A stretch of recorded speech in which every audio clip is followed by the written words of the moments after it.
C'est pas pour cafeter, mais moi je connais des personnes qui ont arrêté de s'informer. Des personnes qui se protègent de ce réchauffement médiatique, qui est tout aussi délétère que le réchauffement climatique. Elles peuvent faire ce choix parce qu'elles savent qu'il existe des remparts. Et ces remparts, ce sont les médias indépendants. Parmi eux, repère par excellence, il y a le site Arrêt sur Image. Je pense qu'Arrêt sur Image fait un travail indispensable pour comprendre comment travaillent les journalistes, qui possèdent les médias, de quels liens financiers, politiques, amicaux ils dépendent parfois. Le décryptage des images, des discours médiatiques, c'est super important. C'est pas si fréquent au bout du compte. Précurseur il y a 30 ans, incontournable il y a 20 ans, indispensable il y a 10 ans.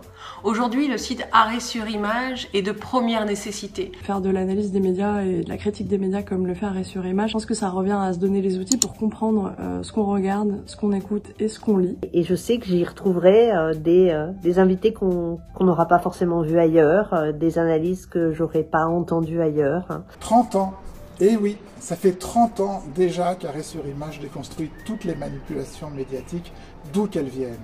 Et j'ai une très mauvaise nouvelle pour leurs auteurs, c'est que nous comptons bien continuer encore longtemps. Pour bien faire son travail, Arrêt sur Image, à mon avis, n'a qu'une solution, qu'un seul modèle économique qui peut marcher, c'est de pouvoir compter sur ses abonnés. Vous n'allez tout de même pas laisser la place et l'espace à ces multimillionnaires qui se sont offerts des chaînes de télé, de radio, des journaux. Alors on compte sur vous pour donner un peu, pour donner beaucoup, pour donner à la folie même.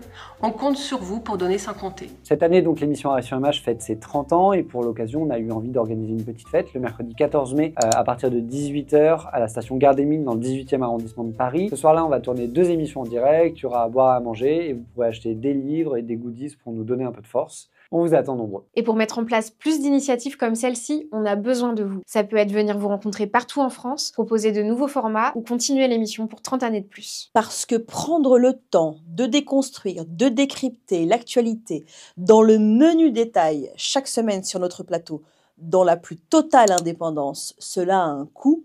Soutenez-nous. Pour tout ça, on aurait sûrement besoin de 30 millions d'euros, mais 30 000, on s'est dit que c'était déjà un bon début. Pour garantir notre indépendance et profiter d'émissions de qualité, faites un don avant le 25 mai. Notre seul patron, c'est vous. Merci pour votre soutien.